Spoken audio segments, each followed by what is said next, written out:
Saudara-saudaraku, bagi Anda yang kemudian percaya bahwa Purnawirawan Jenderal itu kepingin hanya menurunkan Gibran, saya bantah di sini. Ini gerakan yang kelihatan manis, puja-puji, astagfirullah, Pak Prabowo hebat. Ada 8 petisi. Tetapi yang perlu Anda pahami, jikalau kemudian presiden kita terkecoh dengan permainan yang cantik tapi bu dan su, jikalau presiden mengeluarkan putusan mengganti wakil presiden, disitulah presiden akan di-impeachment. Ku mau copot-copot, ku punya hak apa? Gibran, beliau itu wapres yang resmi secara konstitusi di negara ini. Dia sudah dilantik. Sekarang apa yang ku persoalkan di sini? Stop. Joso tidak menyinggung masalah ormas itu. Pak Gatot juga sekarang udah kembali ke rakyat, tapi angkuhnya itu masih Pak Gatot ya. Bang Hercules itu hal yang wajar. Dia pendukungnya Pak Prabowo sama Mas Gibran. Jadi kalau Pak Sutioso ya ingin mengganti dengan mengajukan usulan ke MPR untuk mengganti Mas Gibran, ya marahlah dia, otomatis marah pendukungnya.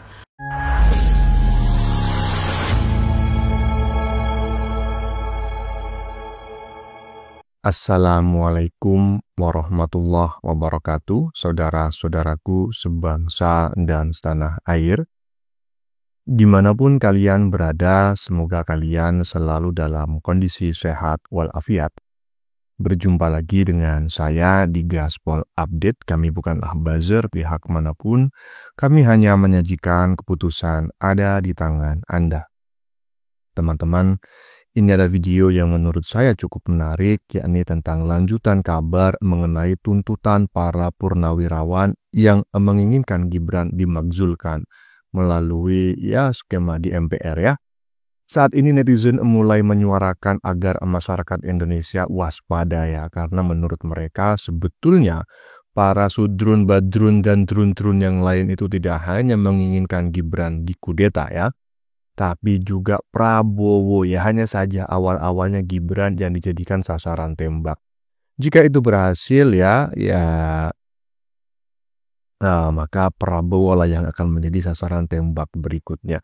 Tetapi saya tetap tidak percaya teman-teman ya, bahwa di balik para purnawirawan itu aktor intelektualnya adalah Abah. Kenapa saya katakan demikian? Karena Abah saat ini sudah tidak beruang lagi ya. Hahaha. Justru ya, yang memiliki rekam jejak pernah melengsarkan presiden yaitu Gus Dur adalah Mama Ketum RT 16. Hahaha. Apakah Mama Ketum RT 16 ini bekerja sama dengan Wan Ngibul ya? Nggak tahu juga. Nah, bagaimanakah videonya dan bagaimanakah respon netizen? Mari kita tonton bersama, kemudian mari kita komentari bersama di bagian akhir video. Ini dia.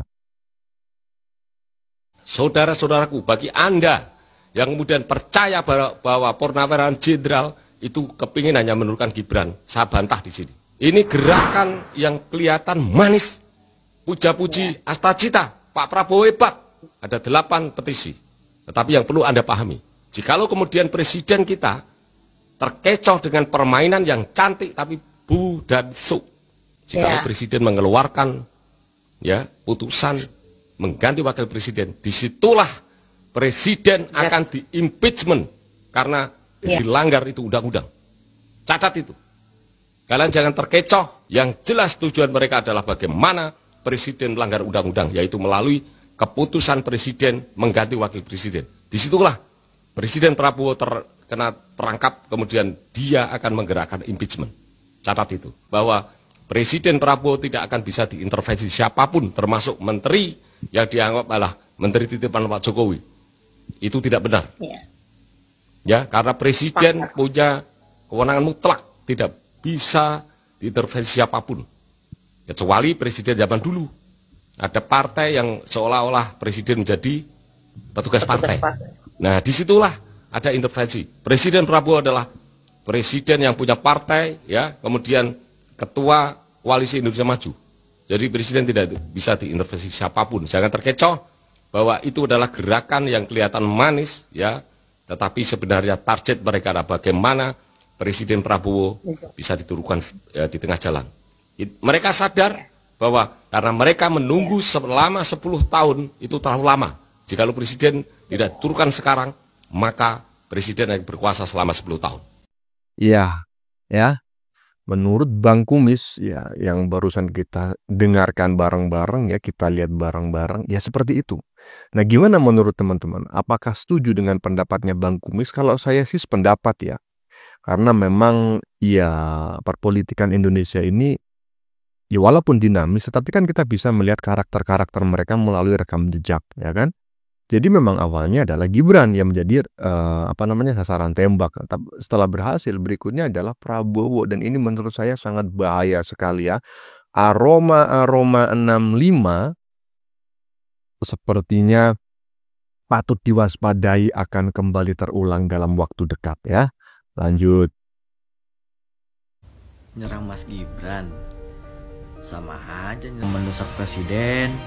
Jangan sekali-kali, bosku. Oke, Lur.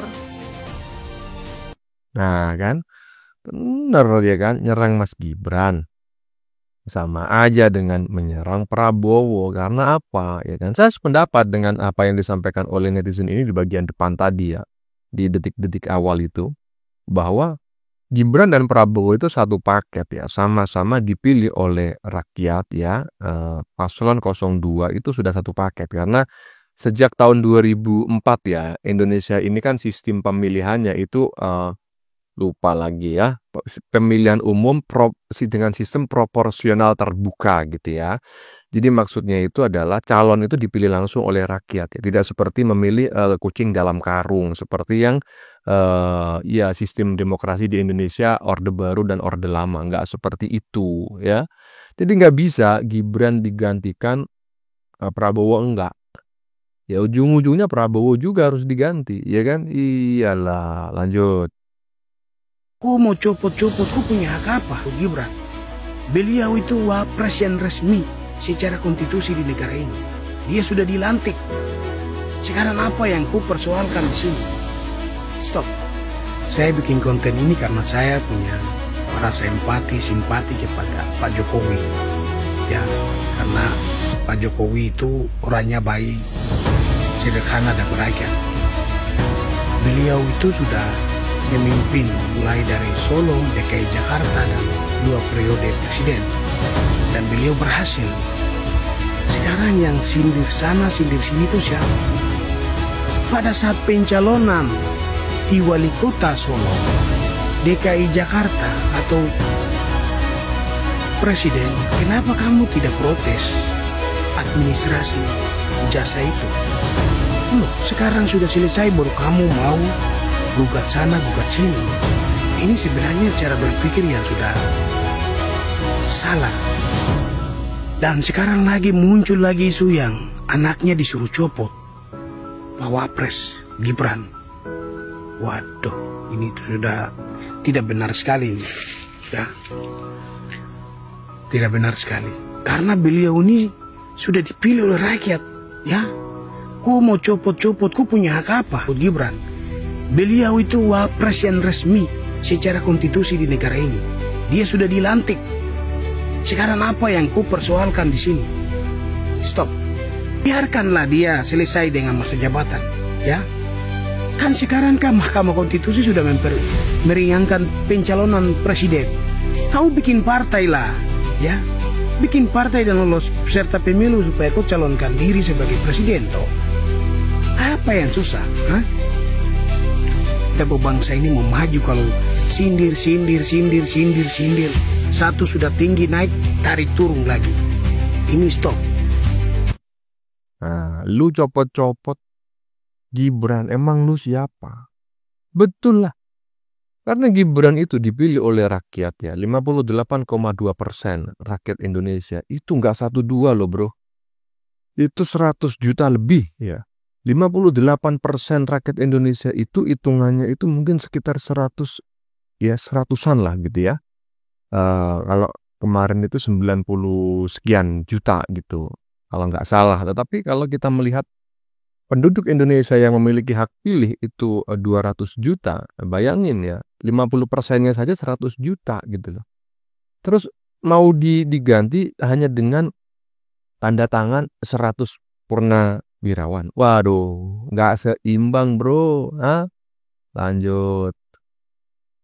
Ini pertama kali dalam sejarah perpolitikan Indonesia, terutama pasca reformasi, wakil presiden diminta diturunkan. Baru sekarang ini, ada pihak-pihak yang selama ini belum sepenuhnya menerima, dan mungkin sampai kapanpun tidak akan menerima, bahwa putusan Mahkamah Konstitusi itu dianggap biang masalah yang memang harus dipersoalkan hingga saat ini. Ini sepertinya memang serangan yang mengarah kepada Jokowi dan keluarga besarnya. Itulah yang saya sebutkan, mungkin ada pihak-pihak tertentu yang masih menganggap manuver politik Jokowi di jelang akhir kekuasaannya berakhir itu belum diterima sepenuhnya. Wajarlah kritik kanan kiri bermunculan di mana-mana. Dan itu akan terjadi, Mas Adi melihatnya panjang sekali. Panjang sekali. Dan saya melihat para pembela-pembela wakil presiden itu sebenarnya nggak terlampau bermunculan. Ya. Mungkin karena juga efek dari pecah kongsi dari PDIP ya. Saya membayangkan kalau ini masih solid dengan PDIP nggak ada Pak yang berani serang-serang begini. Kok kayaknya sekarang Pak Prabowo masih tampak membutuhkan Pak Jokowi sampai sekarang. Tapi secara prinsip bagi Prabowo adalah kalau bisa mengajak semua orang kader terbaik menjadi menteri, kenapa tidak bisa dilakukan? Tapi itu jangan diartikan bahwa pemerintah bisa diintervensi, apalagi bisa didikte. Enggak lah Pak, ini kan soal bahasa solidaritas politik.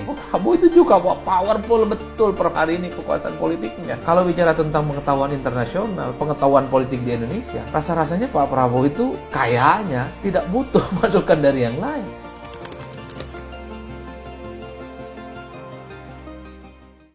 Nah, saya pun mencurigai ya, Bung Adi Prayitno ya.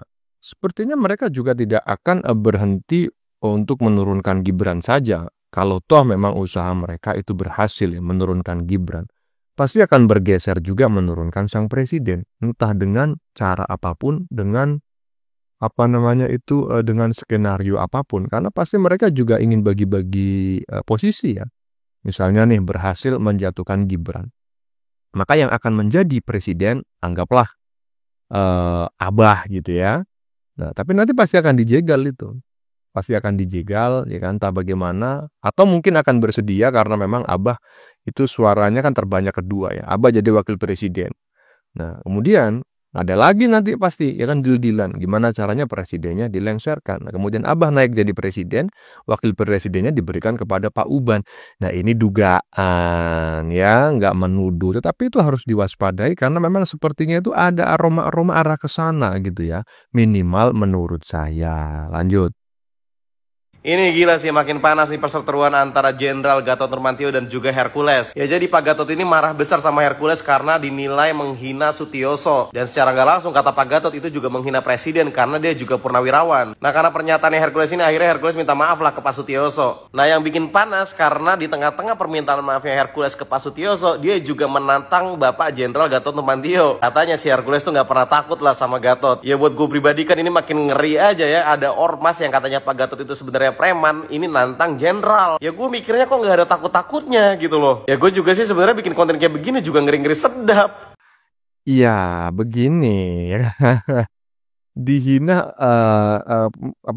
Hercules membuat statement ya yang sudah kita sama-sama tahu lah teman-teman ya. Beberapa waktu lalu memang Hercules ini memberikan sebuah statement yang tidak enak didengar begitu. Nah, ini si Gatot ini marah-marah ceritanya. Lah, kok nggak sadar gitu loh, kalian itu mencaci maki Jokowi itu nggak 1 kali 2 kali loh, nggak sebulan 2 bulan, bertahun-tahun gitu loh.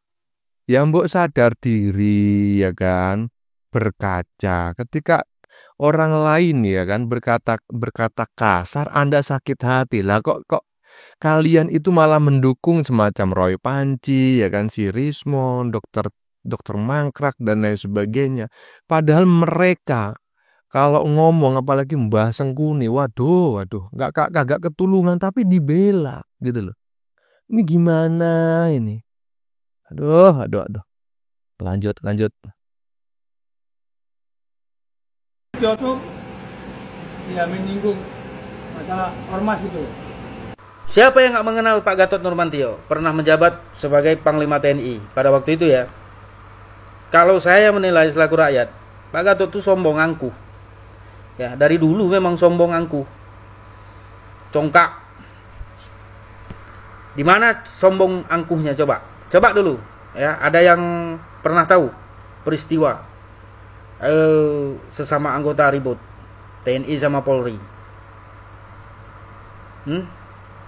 Apa yang dikeluarkan statement dari Pak Gatot Nurmantio?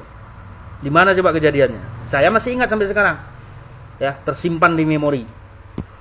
Disampaikan oleh Pak Gatot Nurmantio setelah TNI Polri ribut, sesama anggota ribut lah katakannya, polisi sama TNI. Sebentar aja kalau saya mau habis katanya. Siapa yang mau dihabisi, Pak Gatot? Sama-sama alat negara kok. Polisi juga kan alat negara.